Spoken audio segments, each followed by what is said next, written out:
Producer sir வந்து சொன்னாங்க, யாரும் அக்ரிமெண்ட் போடாம யாரையும் வந்து செலக்ட் பண்ணாதீங்க அப்படின்னு சொன்னாங்க. ஆனா நீங்க வந்து பிரியா பவானி சங்கரை வந்து போட்டிருக்கீங்க, படத்துல நல்லா நடிச்சிருக்காங்க. ஆனா அவங்க எந்த வித ப்ரமோஷனும் வரல. ஏன் ப்ரொடியூசர் சார் சொன்னதுனால கூப்பிடலையா? இல்ல நீங்களே சொல்லலாம். நான் தான் சொல்லணுமா? ஓகே, ஒன் மோர் சொல்லுங்க. என்ன கொஸ்டின்? இல்லை சார், என்னன்னா நீங்க ஒரு விஷயம் சொன்னீங்க, ஆமாம், அக்ரிமெண்ட் போடாம யாரையும் வந்து கமிட் பண்ணாதீங்கன்னு நீங்க. சரிங்களா? நீங்க வந்து பிரியா பவானி சங்கரை வந்து கமிட் பண்ணது வந்து அக்ரிமெண்ட் போட்டு தான் பண்ணிருப்பீங்க. கண்டிப்பா. ஆனா எந்த வித ப்ரமோஷன் அவங்க வரல. எந்த வித ப்ரமோஷன்னா இப்ப பெரிய படம் ஹிட் ஆனா கூட வரமாட்டாங்க சில பேர். கண்டிப்பா. இப்ப வந்து அவங்க தமிழ் இண்டஸ்ட்ரியில நல்ல பேர் வாங்கி வர ஒரு ஹீரோ, அவங்க ஏன் வரல? அவங்க கூப்பிடலையா? இல்லை, கூப்பிட்டோம். அவங்க நியூசிலாண்டில் ஏதோ பிஸியாக இருக்குன்னு சொல்லி சொன்னாங்க ஷூட்டிங்கில். ஸோ அதுதான், ஒரு படம் ரிலீஸ் டேட் வந்து ஒரு ப்ரொடியூசர் கன்ஃபார்ம் பண்ணுறாங்க, டிஸ்ட்ரிபியூட்டர் சைடில் கன்ஃபார்ம் பண்ணுறாங்க அப்படின்னா அந்த டைமை வந்து வேல்யூ பண்ணி ஆக்டர்ஸ் வந்து சப்போர்ட் பண்ணணும். இப்போது ஃபார் எக்ஸாம்பிள் சொல்கிறேன், ஒரு லாஜிஸ்டிக்கல் எக்ஸ்பென்சஸ்னு ஒன்று வருங்க. நீங்கள் வந்து ஒரு ஆர்டிஸ்ட்டை வந்து அங்கேருந்து நீங்கள் கூப்பிட்டு வந்து ஒன்று பண்ணும்போது அந்த ப்ரொமோஷனுக்கான வெயிட்டேஜ் எவ்வளோ இருக்குது, அதோட ரியாக்ஷன்ஸ் எப்படி இருக்குன்றதெல்லாம் செக் பண்ணி பார்க்குறதுக்கு ஒரு அமௌண்ட்டு செலவாகும். அது கால்குலேட் பண்ணி பார்த்தா அந்த காசை வந்து நீங்கள் வந்து ப்ரொமோஷனுக்கே போட்டுடலாம் அப்படின்னு தோணும். அதுதான், வேறு எதுவும் கிடையாது. நம்ம திரும்ப திரும்ப சொல்கிற பாயிண்ட் என்னென்னா வந்து அக்ரிமெண்ட்டில் நாங்களும் அதெல்லாம் மென்ஷன் பண்ணுறோம், அது யாரும் ஹானர் பண்ண மாட்டாங்கன்றதான் பிரச்சனை. இப்போ பர்டிகுலராக எனக்கு இந்த ஆங்கர் தான் வந்து என்னை வந்து இன்டர்வியூ எடுக்கணும்னு சொல்லக்கூடாது. அது வந்து அப்போ இது மாதிரி பர்டிகுலராக வந்து இதுவே ஆங்கர் தான் வேணும்னு சொல்லிட்டு அவங்க சொன்னாங்களா? எங்கிட்ட சொன்னாங்களான்னு தெரில, எனக்கு தெரில. ஆனால் எனக்கு அப்படி தான் நியூஸ் வந்தது, சொன்னாங்கன்னு தான் நினைக்கிறேன். ஆனால் எனக்கு எங்கிட்ட டேரக்டாக சொல்ல. எனக்கு இவங்க பண்ணணும் அவங்க பண்ணணும்னு சொல்லும் போதெல்லாம் வந்துட்டு இட்ஸ் அது வந்து அன்வான்ட். அது ஒரு படம் ப்ரொடியூஸ் பண்ணுறதுக்கு நாங்கள் எவ்வளோ எஃபோர்ட் போடுறோம், பணத்தை தாண்டி இருக்கிற உழைப்பு ஒன்று இருக்குது. அதே மாதிரி டைரக்டர்ஸோட விஷன் ஒன்று இருக்குது. சத்யதேவோடைய ப்ரொமோஷனை போய் நீங்கள் தயவுசெய்து ஒரு ஹீரோவோ ஒரு ஹீரோயினோ போய் பாருங்கள், என்ன மாதிரி ப்ரொமோட் பண்ணியிருக்காங்க. தனஞ்சியோட ப்ரொமோஷன் போய் பாருங்கள். இந்த படத்தை கொண்டு போய் கடைசி கட்டாயத்தில் இருக்கிற மக்கள்கிட்ட போய் சேர்க்கறதுக்கு அவங்க பட்ட கஷ்டம் தான் வந்து ஒரு 15-20 நாள் மெனக்கிட்டு மனுஷன் வந்து ஒரு 2 படம் கமிட்மெண்ட்டில் வச்சுருக்காப்புல. இருந்தாலும் ரெண்டுமே பெரிய பேனரு, பெரிய ரோலு, அதெல்லாம் ஒதுக்கி வச்சுட்டு நம்ம ஒரு படம் பண்ணியிருக்கோம், அதுக்கான டெடிகேஷன் கொடுக்குறோம், சம்பளம் கொடுத்தோம் வாங்கணும், அதெல்லாம் கிடையாது. அதை தாண்டி ஒரு டெடிகேஷன் இருக்குல்ல, அதை தான் நாங்கள் கேட்குறோம். சார், இப்போ இது மாதிரி வந்து நீங்கள் சொல்கிறீங்க பெரிய பேனரு பெரிய படம் பண்ணுறோன்ட்டு. ஆனால் வந்து என்ன பண்ணுறாங்கன்னா பெரிய பெரிய ஆர்டிஸ்ட் நடித்த ப்ரொமோஷனுக்கெல்லாம் ஆடியோ லான்ச்சுக்கெல்லாம் பெரிய பெரிய ஹீரோயின்ஸ்லாம் வராங்க. ஏன் ரஜினி சாரும் கூட வர்றாரு, கமலஹாசன் சார் கூட வராங்க, நயன்தாரா கூட வராங்க. ஆனால் வந்து சின்ன படம் யாராவது பண்ணிட்டாங்கன்னா அவங்க சைட்லேருந்து யாரும் வருது கிடையாது. இது வந்து ப்ரொடியூசருக்கு நிறைய பாதிப்பு உண்டாக்குதா? ஏன்னா வந்து நம்ம படத்துக்கு வரமாட்டாங்க, அடுத்த படத்துக்கு போகிறாங்கன்னு ஒரு விஷயம் இருக்குல்ல சார்? சார், இது எஸ்கே சொன்ன ஒரு டைலாக் தான் சொல்லணும். ஜெயிச்சிருவேன்னு சொன்னால் எவனும் நம்ப போகிறது இல்லை, ஜெயிச்சுட்டு சொன்னால் நம்புவாங்க. இப்போ நாங்கள் ஜெயிச்சிட்டோம், அடுத்த வாட்டி கூப்பிட்டா தானே வர போகிறாங்க, அவ்வளோதான், சிம்பிள்.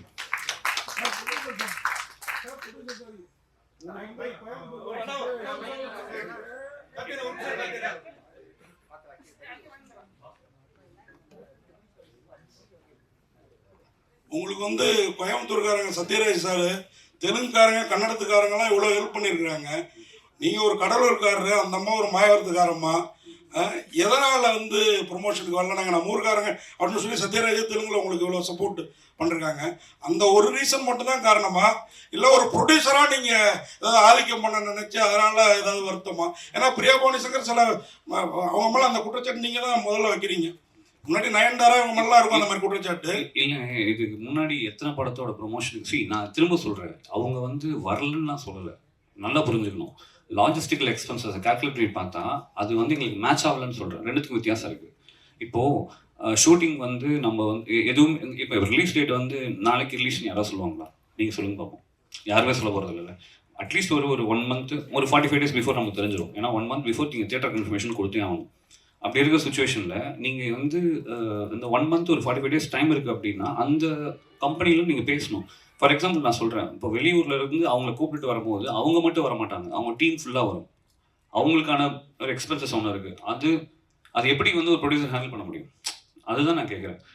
அது வந்து அன்மேட்ச்டு. அதுவும் ஃபாரின்லேருந்து கூப்பிட்டு வரதுலாம் வந்து இப்போ நீங்கள் வந்து பிஸ்னஸ் கிளாஸ் கேட்பீங்க. நான் ஜென்ரலாக கேட்குறேன், பொதுவாக ஒரு ஆர்டிஸ்ட்னா அவங்களுக்கான செக்யூரிட்டி வேணும்னு சொல்லிட்டு அதெல்லாம் கேட்பாங்க. அதெல்லாம் நீங்கள் கால்குலேட் பண்ணி பார்த்தீங்கன்னா ஒரு 15-20 லட்ச ரூபா கிட்ட வந்துடும். அந்த 15 லட்ச ரூபா ப்ரொமோஷனில் போட்டால் என்னன்னா, ஆப்வியஸ்லி இப்போ நான் யோசித்தேன், சிம்பிள், அவ்வளோதான். இது வந்து அவங்க வரமாட்டேன்னா சொல்லு அது. இல்லை எனக்கு இன்னைக்கு கொஞ்சம் ஏமாத்தம் தான். படம் எனக்கு ரொம்ப பிடிச்சிருந்து ரிவ்யூலாம் பேசியிருக்கேன். ஆனால் என்ன ஏமாத்தனா நானும் மாயாவரத்துக்காரன் தான், அவங்கள அடிக்கடி பார்க்குறோம் நம்ம. எனக்கு இதில் அவங்களோட சூப்பராக அந்த வில்லி கேரக்டர் பேங்கில் அந்த மாதிரி இன்னும் 2-3 பேர் இருந்தாங்க. அவங்களெல்லாம் கூப்பிட்டுருக்கலாமே நீங்கள், நாங்கள் ஏமாறாமல் இருந்திருப்போமே வெற்றி விழாவில் அப்படின்றது. சக்ஸஸ் பாட்டில் கண்டிப்பாக கூப்பிட்டுருலாம். சரி, அவர் ஹீரோட்ட கொடுங்க சார். நீங்கள் வடபழனியில் நேவிலேயே ஃபெயில் ஆகிட்டு தான் ஃபீல் பண்ணீங்க. ஆனால் இன்னைக்கு ஃபர்ஸ்ட் கிளாஸில் அதுவும் டிஸ்டிங்ஷனில் இந்தியா முழுக்க பாஸ் ஆகிருக்கீங்க. வாழ்த்துக்கள். நாங்கள் படம் பார்த்த அன்றைக்கே முடிவு பண்ணோம். இதுக்கு வந்து உங்களுடைய உழைப்பு, அதே மாதிரி உங்களோட இன்னொருத்தர் இந்த நடிச்சிருந்தாருல, அவர் மட்டும் இல்லை, சத்யராஜ் சார்ட்டி ஒரு கேள்வி இருக்கு, நான் வரேன். நான் அதுக்கு முன்னாடி நீங்கள் 2 பேருமே போட்டு நடித்த மாதிரி இருந்தது. 2 பேருமே அதாவது நீங்கள் உங்களுக்கு வந்து அவர் ஹீரோ நீங்கள் ஹீரோன்னு எங்களுக்கு அடிக்கடி கன்ஃபியூஷன் ஆச்சு படத்தில். 2 பேரும் ஹீரோ, ஆனால் அதில் வில்லனுக்கு ஹீரோ ஒரு பங்கு ஜாஸ்தியாக இருந்தீங்க. எப்படி அது? Sir, first of all, thank you for saying that. Yes, I failed in that Navy exam, and thank you for making a huge hit. Sir, that's how the script was written actually. So it's like a ego war between me and Dhananjay. So I mean, for me, the script is the hero more than anything else. So whatever Ishwar told me, that was the hero first, and then I personally chose Surya character. When he gave me the option, I took Surya because I wanted to be that Surya, and I know from the big that's how it has to be. Now everyone is saying, you know, both the characters have elevated so nicely. I'm very, very happy because this is exactly what we thought. This is how it's going to be, because it is like a ball. I have to be, like when the ball is pressed more, it will rise up. So Andamari, that is what the story is about. So he's been someone has to get on top of him. Adio character like gets on top of him and puts him under severe stress, and now he has to come out and win. So Adi, that's how the script has been made, sir, and I'm happy that my brother and me, Dana is like my brother, and both of us being celebrated here. That's an amazing feeling. Yes, sir. Thank you. Sir Sathyaraj sir, இந்த ரேஸில் வந்து ஜெயிக்கிறதுங்கிறது சாதாரண காரியம் கிடையாது. எனக்கு தெரிஞ்சு நிறைய பேர் இருக்காங்க, நான் உட்பட, ஜெயிக்க முடியாமல். ஆனால் இப்போ உங்கள்கிட்ட கொடுத்தது ஏதாவது கொஞ்சம் ஜெயிச்சு கொடுங்க சார் அப்படின்ற லெவலுக்கு அந்த கேரக்டர் எங்கள் கூட ஒன்றி போச்சு சார். அது ஒரு பாயிண்ட்டு. இன்னொன்று, நீங்கள் வந்து இந்த லோலாய் எல்லாம் பயங்கரமாக பண்ணுவீங்க. இந்த மாதிரி படத்தில் ஒரு டான், நீங்கள் பாபான்ற பேரில் ஒரு டானாக இருக்கீங்க. ஷேர் மார்க்கெட்டில் ரேஸ்லாம் போட்டு நமக்கு ஒரு 2 ஜோடி எதுவும் இல்லையா அப்படின்ற ஃபீலிங் எதுவும் இல்லையா சார்? டைரக்டர்கிட்ட அதை பற்றி எதுவும் கேட்கலையா? இருக்காது அப்படின்னா டைரக்டர்கிட்ட பதிவு பண்ணுங்க சார். சார் அடுத்த படத்தில் சார் பார்ட் 2ல கொஞ்சம் சார் கேட்பாங்க சார், ப்ரெஸ்லேயே கேட்குறாங்க சார், எனக்கு ஜோடி இல்லைன்னு அவங்க வருத்தப்படுறாங்க இல்லையா? சார் வந்து ஒரு மொரட்டு சிங்கிள் இந்த படத்துல. அதனால அடுத்த படத்துல ஜோடி கொடுத்துருவாரு, அது ஒன்றும் பிரச்சனை இல்லை. எனக்கு இந்த மாதிரி யங் டீம் கூட ஒர்க் பண்ணல ரொம்ப எனக்கு இந்த படம் சூப்பரா ஜெயிக்கணும் எப்போ முடிவு செஞ்சேன்னா, இந்த ஹைடெக் கிரைம் என்கிட்ட சொன்னாரு ஈஸ்வர் சொன்னப்போ எனக்கு சுத்தமா ஒண்ணுமே புரியல. அப்பவே நினைச்சு இந்த படம் ஜெயிச்சிருக்கேன். ஏன்னா யங்ஸ்டர்ஸ் கனெக்ட் பண்ணிக்குவான்னு தெரியுது இல்ல, இது வந்து அவங்களுக்கு கனெக்ட் ஆயிரும் அப்படிங்கிறது தெரியுது.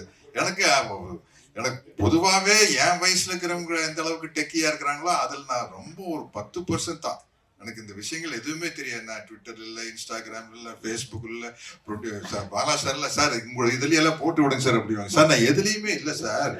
எனக்கு 47 வருஷமா போனோம், டோப்பா தூக்கி தலையில வைக்க வேண்டியது, short camera action cut cut அப்படின்னா வந்து நான் உட்காந்து வெட்டி அரட்டை அடிக்கிறது. ஒரு இந்த படத்தினுடைய மேன்மைக்காக எல்லாம் பாடுபடுறதில்ல, வெட்டி அரட்டை ஊர்வாயா உலக வாயெல்லாம் பேசி யாரு நம்ம இந்த கவுண்டமணி என்ன மணிவன சார் கொடுக்க வளர்ந்தவங்க தானே.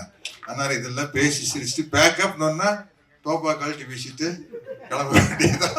இப்படிதான் வாழ்க்கையை ஓடிட்டு இருக்குது. என்கிட்ட கேட்பாங்க, சார் அந்த பாகுபலியில எப்படி சார் கஷ்டப்பட்டு நடிச்சீங்களா அப்படின்னு. ஒண்ணுமே இல்லை சார், நடிகன் படத்துல எப்படி நடிச்சனோ அதே மாதிரி தான் எல்லா படத்துலயும் ஜாலியா தான் நடிச்சிருக்கேன், ஒன்றும் கிடையாது அப்படின்னு சொல்லுவேன். அதனால சரி எங்கேயோ விட்டு போட்டு எங்கேயோ இந்த வயசாயிருச்சுனால கேட்ட கேள்விக்கு ஏதாவது சம்பந்தம் இருக்குதா நான் பேசுறது இருக்குதா? சரி சரி சரி. இப்ப நமக்கு தேவை வந்து அடுத்த படத்துல எனக்கு 2-3 heroine. Okay director sir. Sir director sir, இந்த படத்துல இவ்வளோ காஸ்டிங் மெயினாக சத்யராஜ் சார் அந்த கேரக்டர், இவங்க 2 பேரோட உழைப்பு, அந்த ஹீரோயின்ஸ் எல்லாருமே அதுக்கு மேலே டயலாக்ஸு, ஒரு டயலாக்கும் பாட்டு வரியில கூட நமக்கு வேணுங்கிற நினைக்கிற பணத்தை எதிரில் இருக்கிறவன் மறுக்க முடியாத இடத்துல வச்சு கேட்கணும். அது மாதிரி பணங்கிறது ஒருத்தன் கையில் இருக்காது. நான் என்ன இயேசு கிறிஸ்துவா வெள்ளிக்கிழமை ஏஞ்சி வர்றதுக்கு? இந்த மாதிரி டயலாக்லாம் பார்த்தீங்கன்னா தேட்டரில் ப்ரெஷோடே கிளாப்ஸாக இருந்தது. இந்த டயலாக்லாம் எப்படி நீங்கள் மட்டுமே யோசிச்சு பண்ணீங்களா இல்லை? ஆமாம் சார். இது ஃபஸ்ட்டு நாங்கள் டிராஃப்ட் எழுதும்போது அதை பவுண்டாக நானும் இவாவும் உட்காந்து டிஸ்கஸ் பண்ணிட்டோம். அதுக்கப்புறம் ஒரு டிராஃப்ட் எழுதும்போது இவாவும் ஐடியா கொடுப்பாரு இருந்ததுன்னு. அது கேரக்டர் யோசிக்கும் போதே அந்த இது ஆட்டோமேட்டிக்காக வந்துடுது சார். நான் இங்கே ஆரோவில்ல தான் உட்காந்து எழுதினேன். எப்போவுமே அங்கே போயிடுவேன் யூஸ்வலி. அங்கே போய் எழுதும்போது இந்த கேரக்டர் யோசிக்கும் போதே ஒரு கவுண்டர் வந்துடும் அந்த இது. இன்னொன்று அந்த நீங்கள் சொன்ன அந்த கடைசி டைலாக், எஸ் அதை எதிரில் இருக்கிறவன் இல்லைன்னு சொல்கிற இடத்துல நிற்க வச்சு தான் நமக்கு வேணுங்கிறத கேட்கணுன்றது, அது அந்த கேரக்டரோட மொத்த டெஃபினேஷன். அது அந்த ஏன் இவ்வளோ தூரம் அந்த கேரக்டர் வந்ததுன்றதுக்கு. ஸோ டைலாக்ஸ் அஃப்கோர்ஸ் எல்லாம் டிஸ்கஸ் பண்ணி தான் பண்ணுவோம். அது அவுட் ஆஃப் தி கேரக்டர் சில இது டப்புன்னு அதுவே வரும். சில இடத்துல அது ஒர்க் அவுட் ஆகிடும் சார். அதே மாதிரி முன்னாடிலாம் பணம் இப்போ நீங்கள் வந்து ஷேர் மார்க்கெட், குதிரை ரேஸ் எல்லாமே காமிச்சிருந்தீங்க, லாட்ரி மணி ட்ரெண்டிங். இது வந்து லக்கி பாஸ்கர்லையும் சமீபத்தில் ரிலீஸ் ஆன அந்த படத்துலேயே இருந்தது. ஆனால் இதை நீங்கள் வேற மாதிரி காமிச்சிருந்தீங்க. அந்த படமும் ஹிட்டு, உங்கள் படமும் அதை விட பெரிய ஹிட்டு. இது வந்து ஏற்கனவே எதிர்பார்த்ததா? அப்புறம் என்னோட கேள்வி என்னன்னா, இந்த பேங்க்கு பரிவர்த்தனை இந்த மாதிரி இதில் நம்ம பேங்க் போனோம்னா ஒரு 100 ரூபா நம்ம காசு எடுக்கிறதுக்கு 1000 கையெழுத்து போட சொல்லுவாங்க. அந்த மாதிரி ஏதாவது பாதிக்கப்பட்டு இந்த மேட்டரை வந்து பேங்க் உள்ளார இருக்கிறவன் என்னெல்லாம் பண்றாங்கிற மாதிரி வச்சிங்களா? ஏன்னா ரொம்ப நேச்சரா இருந்தது. வாழ்த்துக்கள். Thank you sir. தேங்க்யூ, ரொம்ப நன்றி sir. Serious thank you so much. படத்துக்கு ஆக்சுவலாக பார்த்தா 2 ஹீரோ மாதிரி சொல்றீங்க. ஆனா ஜீப்ரான் ஏன் வச்சீங்க? அது பிளாக் அண்ட் ஒயிட் கோடுக்காக வச்சீங்களா இல்லை ப்ரொடியூசர் சொன்னதுக்காக வச்சீங்களா? இல்லைங்க, இது அவுட் ஆஃப் ஸ்கிரிப்ட் எழுதும் போதே அது திடீர்னு அது வரணும் மைண்ட். ஸோ அப்படி வந்தது தான் ஜீப்ரான்னு. எனக்கு என்னென்னா இதில் இந்த படத்தில் யாருமே பியூர் பிளாக்கும் கிடையாது, பியூர் ஒயிட்டும் கிடையாது. பார்த்தீங்கன்னா தெரியும், எல்லாருமே கிரே தான். அது ஹியூமன்ஸே அப்படி தான் நான் நம்புகிறேன். ஏன்னா சுச்சுவேஷனை வச்சு அவங்க நம்ம சில சமயம் போய் கூட சொல்லுவோம், அதை தவிர்க்க முடியாது. அன்லெஸ் அண்ட் அன்டில் நம்ம காந்திஜி மாதிரி ஒரு ஃபாலோவராக இருந்தால் அது வேற இது ஒரு எத்திக்கல் ஸ்டாண்டுன்றது. நான் சொல்கிறது உண்மையை பேசினாருன்னு ஒரு இடத்துல ஸ்டாண்ட் எடுத்தார்ல, அது அந்த பாயிண்ட்டை மட்டும் சொல்கிறேன். நீங்க என்ன மறுபடியும் கேட்டுக்கோணும். Okay, super brother. நீங்க அந்த இதுல வந்து ஜீப்ரான்னு வைக்கும் போது எனக்கு இந்த கதைக்குள்ள வந்து எனக்கு ஏன்னா இது ஒரு ஆடுபுலி ஆட்டம் மாதிரி தான் இது. ஸோ நிறைய இந்த ஒரு ஜங்கிள் ஒரு அனிமல்ஸ் எல்லாம் வந்து எல்லாமே அசம்பிள் ஆகிற மாதிரி ஒரு பிளாக் ஹார்ஸ், ஒரு ஒயிட் ஹார்ஸ், ஒரு ஃபாக்ஸ் இருக்கு, ஒரு உல்ஃப் இருக்கு, ஒரு குரோக்கடைல் இருக்குன்னு அந்த எல்லாத்தையும் வைக்கும் போது அதோட களம் வந்து ஒரு செஸ் போர்ட் மாதிரி தான் நான் பாக்குறேன். ஸோ அதுக்கு ஒரு பிளாக் அண்ட் ஒயிட் சதுரங்க வேட்டைன்றது சூப்பர் டைட்டில் இருக்கு எனக்கு, அது உங்களுக்கு தெரியும் ஆல்ரெடி. ஸோ கருப்பு வெள்ளைன்னு வைக்கிற அது எனக்கு அந்த மாதிரியான ஒரு இதில் வரவே இல்லை. சரி, எனக்கு டக்குன்னு யோசிக்கும் போது ஒரு இங்கே எல்லாருமே வந்து பியூரா வந்து பிளாக்னு சொல்லிட முடியாது, ஒயிட்னு சொல்லிட முடியாது. இங்கே இருக்க எல்லாருமே ஜீப்ரா, அப்படிதான் நான் பார்க்குறேன்.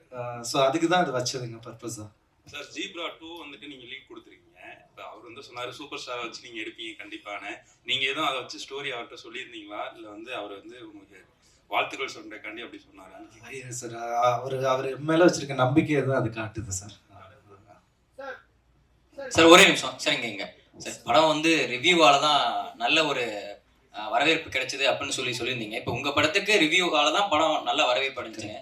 அதே மாதிரியே இப்போ சமீபத்துல பாத்தீங்களா ரிவ்யூவால தான் ஒரு படம் ஓடவே இல்லை அப்படின்னு சொல்லிட்டு இந்த மாதிரி தியேட்டர்ஸ்ல ரிவ்யூலாம் எடுக்கக்கூடாது அப்படின்ற மாதிரி சொல்லியிருந்தாங்க. ஸோ அந்த மாதிரி இப்போ இந்த ரிவ்யூ வந்து பாசிட்டிவ் நெகட்டிவ் அப்படின்ற தாண்டி இப்போ உங்களுக்கு வந்திருக்கு. ஸோ பொதுவான உங்களுடைய பாயிண்ட் ஆஃப் வியூ உங்களுக்கும் அப்படி சத்யராஜ் சார் நீங்களும் அப்படி வருது அதை பத்தி இதை பத்தி எப்படி இது ஓப்பனா எப்படி நான் என்ன சொல்றதுன்னு, ஏன்னா இது it's the right stage to talk about it நான் தெரியல. Can I pass this sir? இது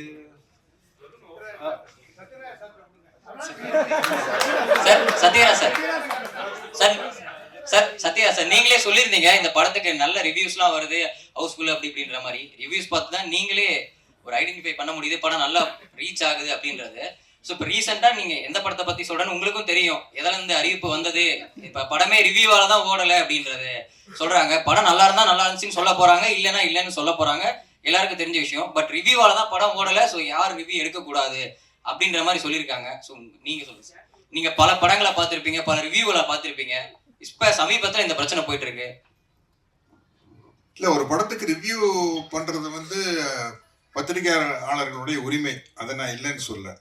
ஆனால் வேணும்னே கொஞ்சம் அதிகமாக ஃபோக்கஸ் பண்ணி அடிக்கிறன்னு ஒன்று இருக்கு இல்லையா, அது வந்து நீங்கள் சொல்கிற படத்துக்கு தெளிவாக தெரிஞ்சது. ஒரு படம் பிடிச்சது பிடிக்கலங்கிறது வேற, பட் கரங்கட்டி அடிக்கிறது அப்படிங்கிற ஒரு ஃபீல் வந்து அந்த நீங்கள் சொல்கிற குறிப்பிட்ட படத்தினுடைய ரிவ்யூக்கு வந்தது.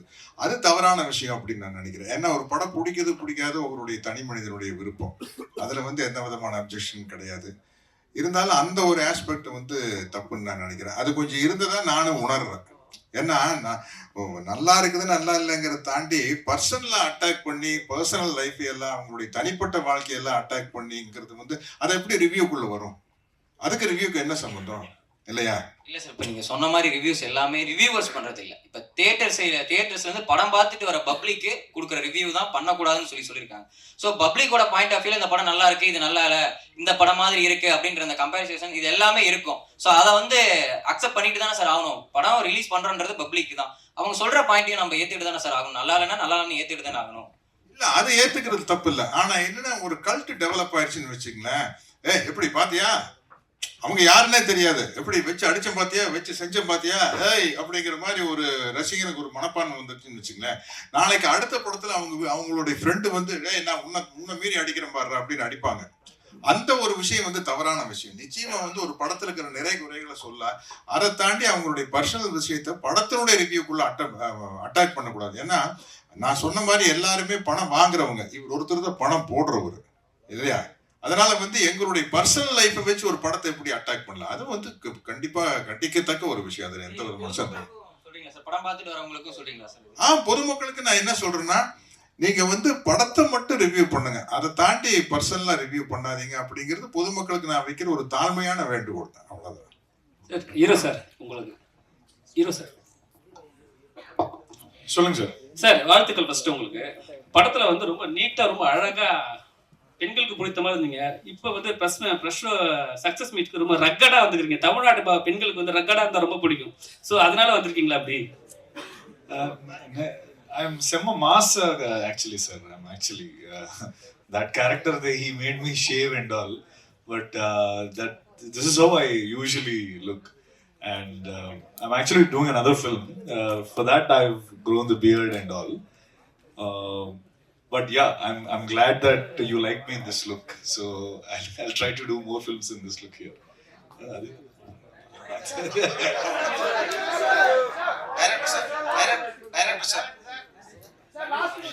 சொல்லுங்க சார்.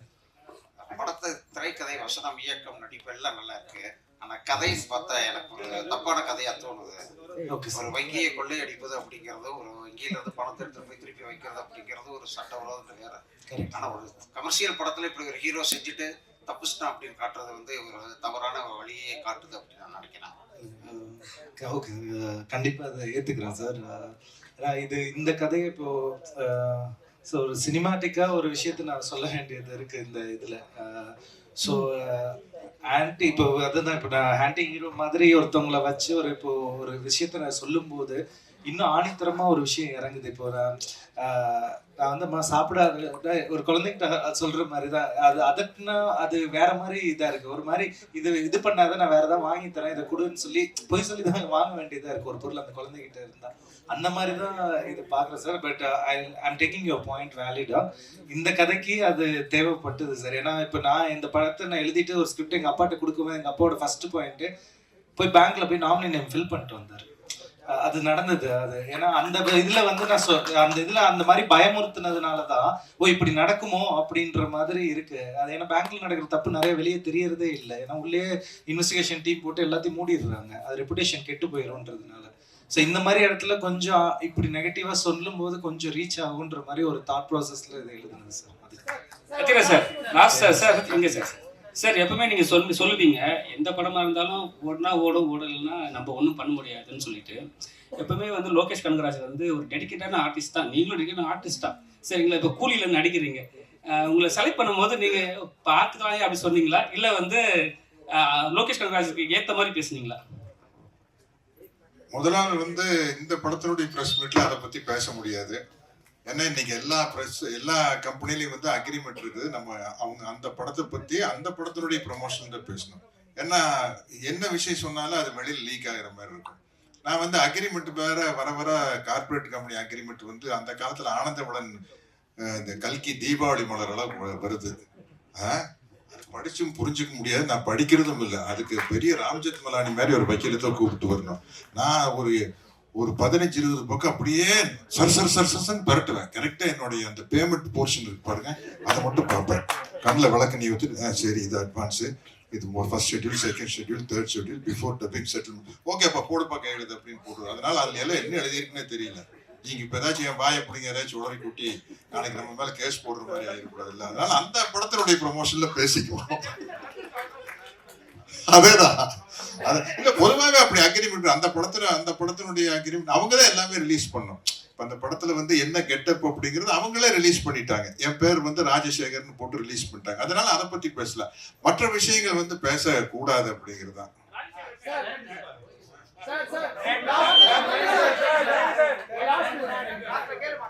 கேளுங்க இருங்க, ஏதோ கேக்குறாங்க.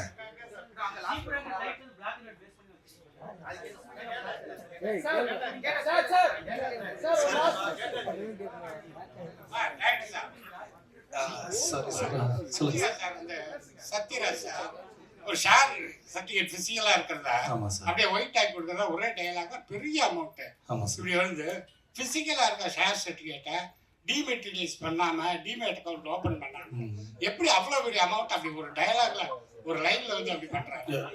எந்த சார் அந்த மார்க்கெட் கிரைம் சொல்றீங்க சார்? இது அது இப்ப வழக்கத்துல இல்ல சார். அதான் சார் நான் சில இது வந்து இப்பதாங்க டிமேட் அக்கௌண்ட்ல இருக்கு.